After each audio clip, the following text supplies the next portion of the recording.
Olá pessoal, tudo bem? Sou o professor Érico Feitosa e essa é mais uma aula de língua portuguesa específica para as turmas de segunda série do ensino médio. Tá? Vamos continuar os nossos estudos de gramática aplicada. Bem, o tema de hoje da aula é termos essenciais da oração. Tá?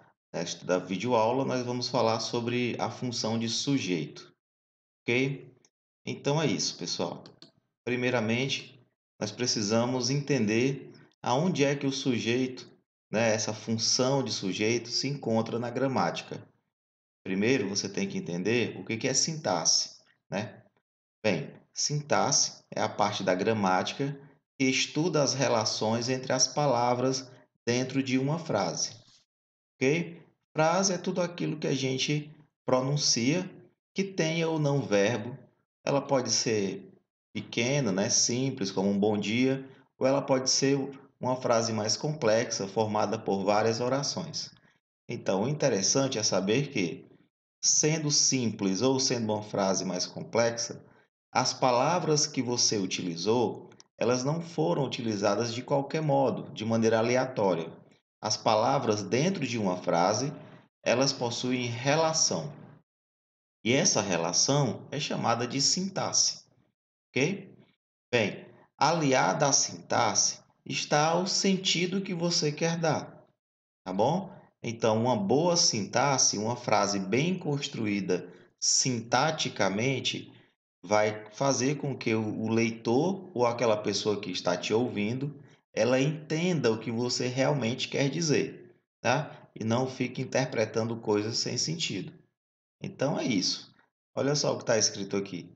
A análise sintática deve se realizar em conjunto com a análise semântica. Semântica é o sentido que as palavras possuem, beleza? Então, como exemplo, olha só o que eu fiz aqui. Eu utilizei um adjetivo chamado nervoso em frases muito parecidas, né? Mas, dependendo da posição do adjetivo, o sentido mudou. Por quê? Porque a relação entre as palavras, ela envolve justamente isso daí, a distância de uma palavra da outra. Ora, na primeira frase que eu coloquei, o aluno tocou a campainha nervoso. Esse nervoso, na verdade, ele não está se apresentando como um adjetivo, né? O adjetivo, como nós sabemos, é aquela classe de palavras que vai qualificar um substantivo, não é verdade? Mas olha, o substantivo que nós encontramos aí na frase, que possivelmente nervoso estaria relacionado, é o substantivo aluno, né? Porque ninguém aqui vai pensar que uma campainha é nervosa, não é verdade? Então, nervoso pode ser o aluno. Porém, pessoal, como a palavra nervoso está muito longe da palavra aluno, eu não posso fazer essa interpretação. Eu não posso dizer que o aluno é nervoso, tá? Por ela estar longe. Isso é sintaxe, relação entre as palavras. O que estiver perto se relaciona, o que estiver longe pode acontecer que não se relacione. Então, como é que fica o entendimento dessa primeira frase? Ora, nervoso, na primeira frase, ela vai se relacionar com o verbo tocar. Ora, nervoso foi a maneira como o aluno tocou a campainha. É assim que eu tenho que entender essa frase, tá? Simplesmente porque nervoso não está ao lado da palavra aluno, ok? Então, o aluno tocou a campainha nervoso significa que o modo como ele tocou essa campainha foi de maneira nervosa, foi nervosamente. Eu poderia até trocar. O aluno tocou a campainha nervosamente, ou seja, a maneira como ele tocou. Bem, na segunda frase, você já tem a palavra nervoso ao lado da palavra aluno. Aí sim eu posso interpretar que o aluno é uma pessoa nervosa e tem como característica ser nervoso. Então, não foi o aluno calmo que tocou a campainha, foi o aluno nervoso. Beleza, pessoal? Então, isso é a coisa mais interessante aí da sintaxe. Perceber que a gente não deve escrever as frases de qualquer modo, de qualquer jeito, usando qualquer palavra, porque as palavras dentro de uma frase, elas possuem relação.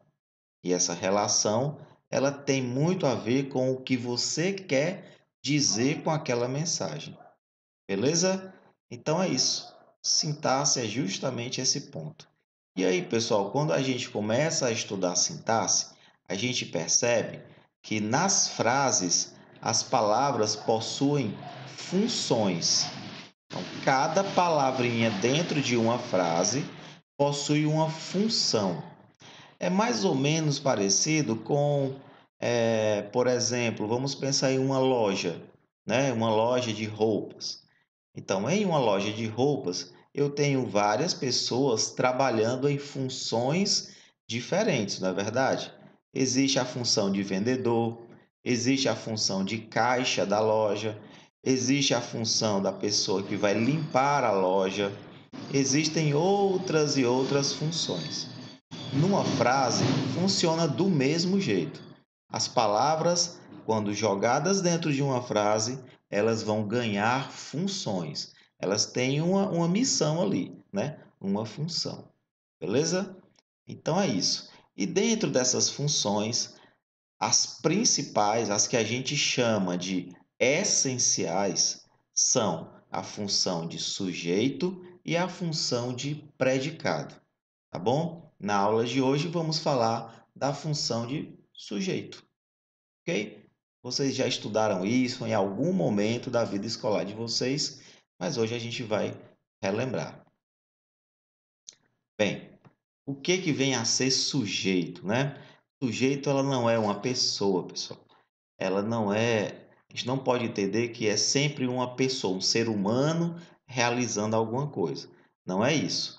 Lembre, sujeito é uma função.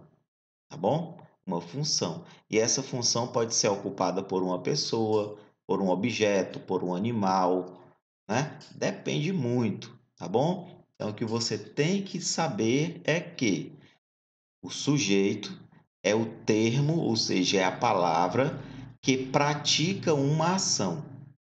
Então, como nós estamos falando em orações, frases que possuem verbo, né? São as orações.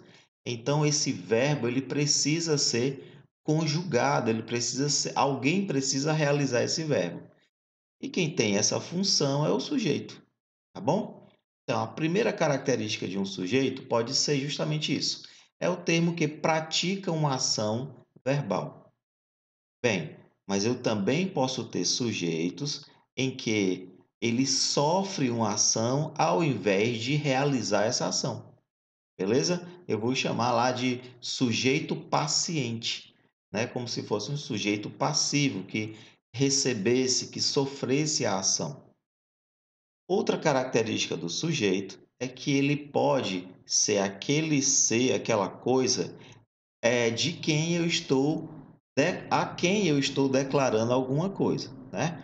Quem declara, declara algo a alguém. Então, eu estou declarando algo a alguém. Esse alguém é o sujeito, tá bom? Para você entender melhor, eu coloquei 3 exemplos aqui. Jéssica estudou muito, significa que alguém realizou a ação de estudar. E quem fez isso foi a Jéssica. Portanto, a Jéssica é o sujeito dessa oração. Na outra, eu tenho Vanessa foi maltratada. Olha aí, a Vanessa ela não está maltratando alguém, ela foi maltratada.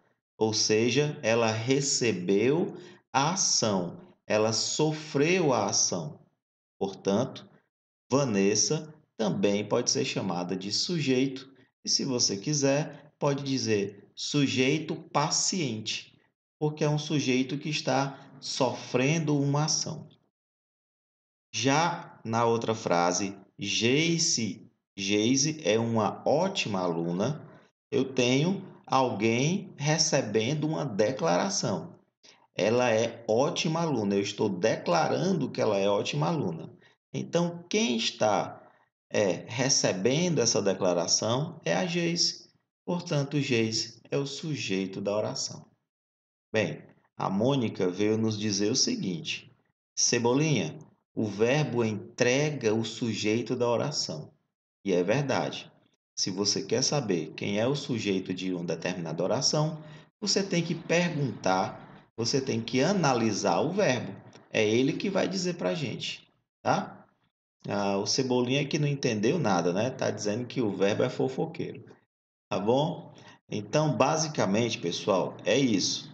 O sujeito, ele pratica a ação, ele pode sofrer a ação ou ele pode receber alguma declaração, tá certo? Bem, outra coisa importante é conhecermos que em um sujeito eu posso ter o núcleo. Eu tenho, na verdade, um núcleo. O núcleo é formado por mais. Desculpa, o sujeito. Estou lendo aqui. O sujeito é formado por mais de uma palavra, mas há sempre uma de maior importância semântica, tá? Essa palavra de maior importância é o que nós chamamos de núcleo do sujeito. Tá bem, pessoal? Olha a frase lá de baixo. Os jovens adoraram a iniciativa. Bem, pergunta para o verbo, né? Quem é o sujeito dessa oração? Quem adoraram a iniciativa? Você vai ter como resposta os jovens.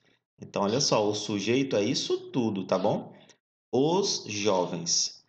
Porém, dentro desse sujeito, que é formado por mais de uma palavra, eu tenho uma dessas palavras sendo a mais importante. Será que é o os ou é jovens? Bem, acertou quem disse que é jovens, né? Jovens é o núcleo do meu sujeito. O meu sujeito é os jovens e o núcleo desse sujeito, a palavra mais importante, aquela que realmente vai fazer o verbo praticar uma ação, é a palavra jovens. Porque isso é muito importante, pessoal, para a gente aprender a classificar os sujeitos das orações. Bom, então, o núcleo. Bem, como a gente utiliza uma língua extremamente complexa, então há uma grande variação, né, de frases, de modos de dizer. Então aqui a gente está trabalhando as mais simples possíveis com vocês, para que vocês entendam e aí a gente parte para as orações, as frases mais complexas, tá bom? Bem, como a gente tem uma língua muito complexa, o sujeito ele é dividido em dois grupos. Existem os sujeitos determinados e existe também o sujeito indeterminado. Tá bom? Vamos falar primeiramente dos sujeitos determinados. Bem, a própria palavra já está dizendo. Um sujeito ele é determinado quando eu consigo identificá-lo na frase, tá? Ele estando presente lá escrito ou não. Ele também pode ficar subentendido, beleza? Então, são três os sujeitos determinados. O primeiro deles é o sujeito simples, né? Ele possui apenas um núcleo. Já o sujeito composto, ele possui dois ou mais núcleos, tá bom? Por isso que a gente falou anteriormente de núcleo do sujeito. Então, para eu saber se naquela frase o sujeito é simples ou composto, basta eu contar o número de núcleos que aparece. No sujeito simples, nós temos um exemplo. A menina sorriu. Quem foi que sorriu? A menina. Esse sujeito é formado por duas palavras, só que nós temos apenas uma como sendo uma palavra importante, a palavra menina. Se eu tenho apenas um núcleo, então eu vou classificar como sujeito simples. Se eu tenho dois ou mais núcleos, eu vou classificar como sujeito composto, de acordo com o exemplo. Olha só, Romeu e Julieta morreram do mal de amor. Você pergunta ao verbo: quem morreu do mal de amor? A resposta: Romeu e Julieta. Esse sujeito é formado por três palavras: a palavra Romeu, a palavra Julieta e a palavra é. Porém, dessas três palavras eu tenho duas importantes, dois núcleos, né? São aquelas que vão fazer o verbo ser conjugado. Se eu tenho dois núcleos, a classificação desse sujeito é do tipo composto, beleza?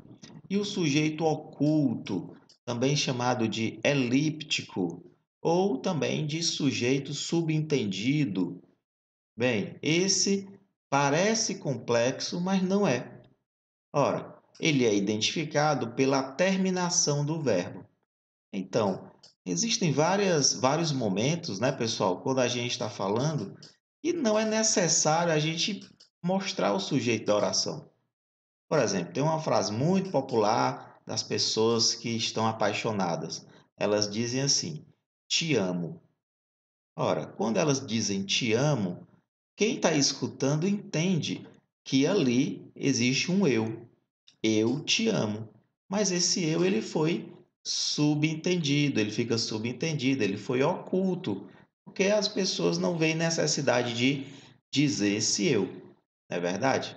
Então é isso. Sujeito oculto é quando o sujeito não aparece, porém eu consigo identificá-lo, pois ele está subentendido. Tudo bem? Uma maneira de identificar facilmente isso é o verbo. Olha para o verbo. Ele está escrito, ele está conjugado na primeira pessoa. Eu visitei, tá? Lembrando, se tivesse escrito ali a palavra eu, o meu sujeito seria simples, né? Porque ele está aparecendo. Mas como ele está oculto, eu chamo de sujeito oculto. A mesma, o mesmo pensamento funciona para quando o verbo está conjugado na primeira pessoa do plural, ou seja, usando o nós. Nós visitamos uma intrigante exposição. Então, esse nós, que eu não precisei dizer, ele está oculto também. Outra maneira, pessoal, de identificar um sujeito oculto é quando essa frase ela está dentro de um contexto, né? Dentro de uma situação em que as pessoas lá envolvidas elas já indicam que ali tem um sujeito, mas eu não precisei informar. Tudo bem?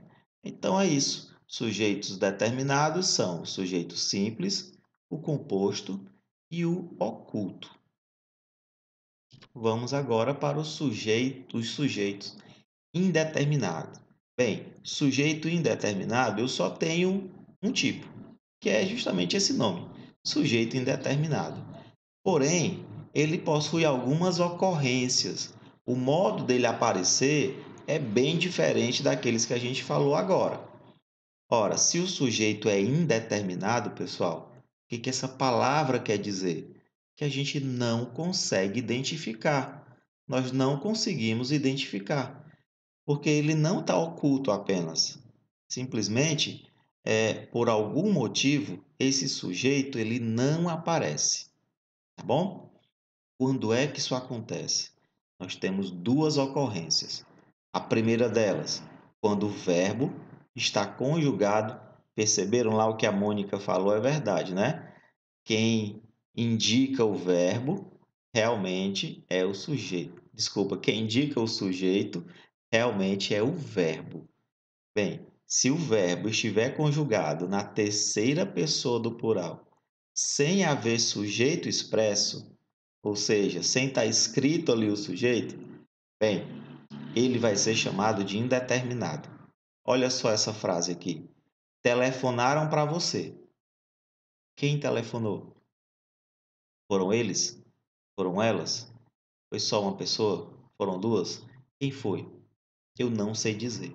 Então, o verbo telefonaram, ele está conjugado na terceira pessoa do plural. Beleza? Olha a segunda ocorrência. Verbo na terceira pessoa do plural, mais, somadinho ali, o índice de indeterminação do sujeito. É esse se, tá bom? Então, olha o exemplo que ele nos deu. Precisa-se de digitadores.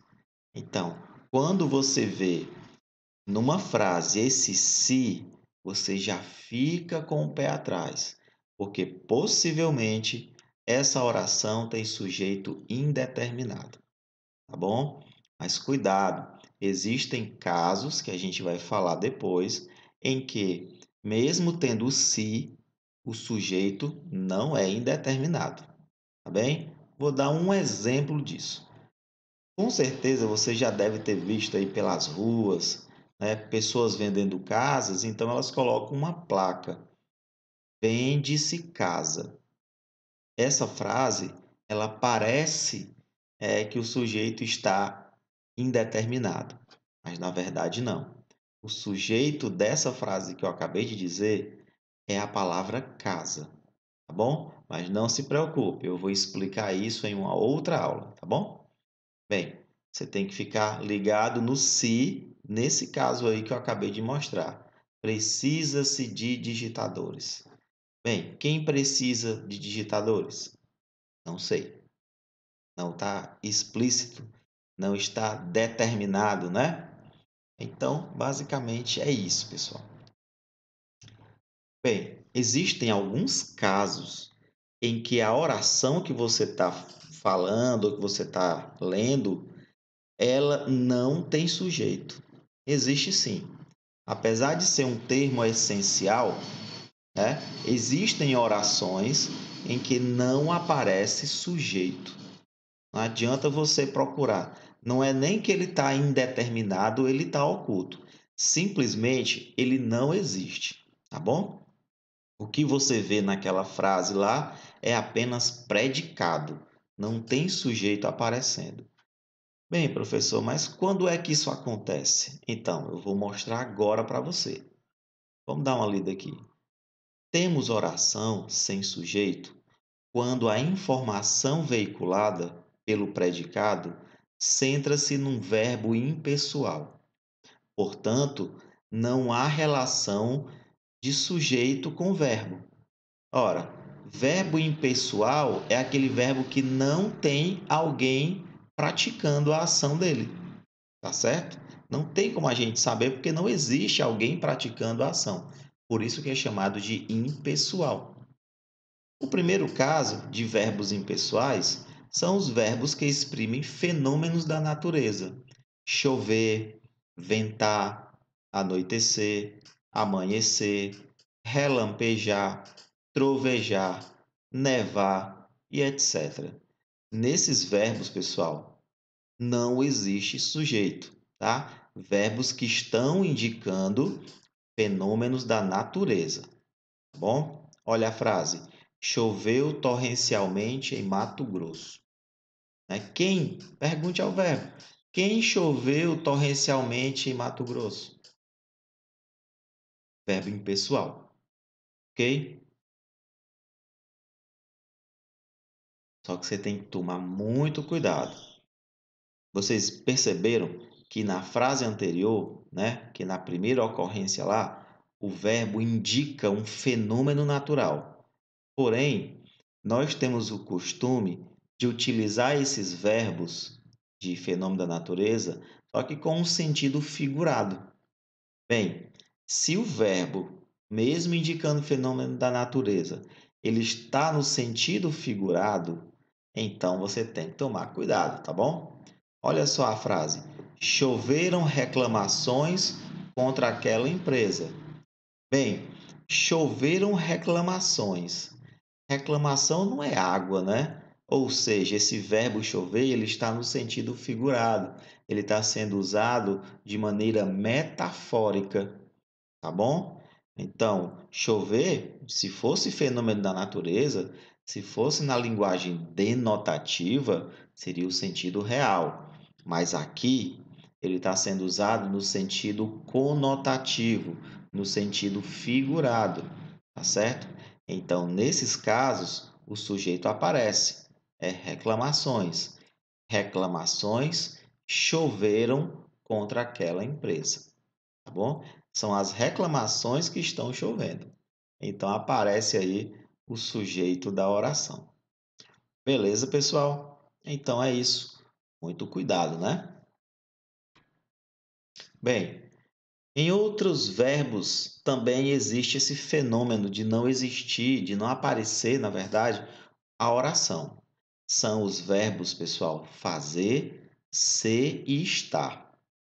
Quando esses verbos indicam tempo cronológico ou clima, tá bom? Então, quando esses três verbinhos fazer, ser e estar indicam o tempo cronológico, né, o tempo do relógio, ou o clima, né, o clima está assim, está assado, está quente, está frio, então a gente vai falar em oração sem sujeito. Olha os exemplos. Faz 2 anos que ele saiu. Então, estou indicando o tempo cronológico, né? 2 anos. Nesse caso, não tem sujeito, tá bom? Porque o verbo fazer está indicando o tempo cronológico, o tempo que se passou. E outra coisa importante, pessoal, apesar de ser 2 anos, olha só como é que o verbo está conjugado. Ele está no singular, né? Porque ele não tem sujeito. Eu não posso dizer que 2 anos é o sujeito desse verbo, tá certo? Então, a gente encontra muita gente aí escrevendo assim, fazem 2 anos. Não, 2 anos não é sujeito do verbo fazer, tá bom? Fazer está indicando o tempo cronológico, o tempo do relógio, o tempo do calendário. Então, fazer não tem sujeito. A mesma coisa para o verbo ser. É 1 hora, é 12 horas, é 13 horas. Então, se o verbo ser está indicando horas, ele deve ficar no singular, tá bom? Porque ele não tem sujeito. Está frio, olha aí o tempo, né? O tempo ou o clima, né? Bem, está frio. Nesse caso também não tenho sujeito, porque o verbo está, ele está sendo usado como identificando o clima, né? Ou o tempo da região. Bem, um outro caso que muita gente tem dúvida é justamente o verbo haver. O verbo haver, no sentido de existir, ou indicando tempo transcorrido, tempo cronológico, ele também não tem sujeito. Olha só essa frase. Há muitos alunos na sala. Tá vendo? O verbo haver está no singular. Há, mesmo tendo um monte de aluno na sala. Por que que isso acontece? Porque muitos alunos não é o sujeito desse verbo. Esse verbo, ele não tem sujeito. Quando o verbo haver tiver sentido de existir, ele não tem sujeito. Mas, professor, se eu trocar esse verbinho aí haver pelo verbo existir, como é que fica? Aí, pessoal, muda tudo. Se eu trocar por existir, vai ficar assim: existem muitos alunos na sala. Aí o verbo, a expressão muitos alunos vai ser sujeito do verbo existir, tá bom? Mas como eu troquei o verbo existir pelo verbo haver, o verbo haver é impessoal, ele vai ficar sempre no singular, mesmo que as palavras que o acompanhem estejam no plural. Outro exemplo é sobre o tempo cronológico. Há 2 meses que não vejo Maria. Há 2 meses, ou seja, se passaram 2 meses e eu ainda não vi a Maria. Ok? Também o verbo haver indicando o tempo transcorrido, tempo cronológico.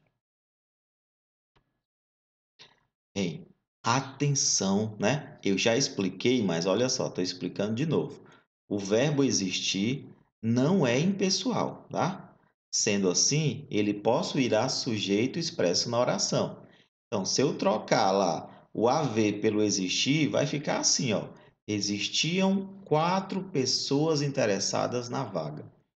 Se eu trocar pelo verbo haver, então vai ficar apenas assim. Há 4 pessoas interessadas na vaga. Há escrito daquela maneira, né? H, A e acento no A. Beleza? Então, o verbo existir, ele tem sujeito porque ele é um verbo pessoal. Beleza? Então, pessoal, essa é uma aulinha básica, uma aulinha inicial aí sobre termos essenciais da oração. Espero que vocês tenham gostado. Se quiserem, assistam quantas vezes possível, tá? Para ficar bem entendido. Eu acredito que eu expliquei de uma maneira muito simples para que você entenda bem o assunto. Mas se mesmo assim surgirem dúvidas, vocês podem me perguntar aqui nos comentários do vídeo ou então particularmente através do WhatsApp.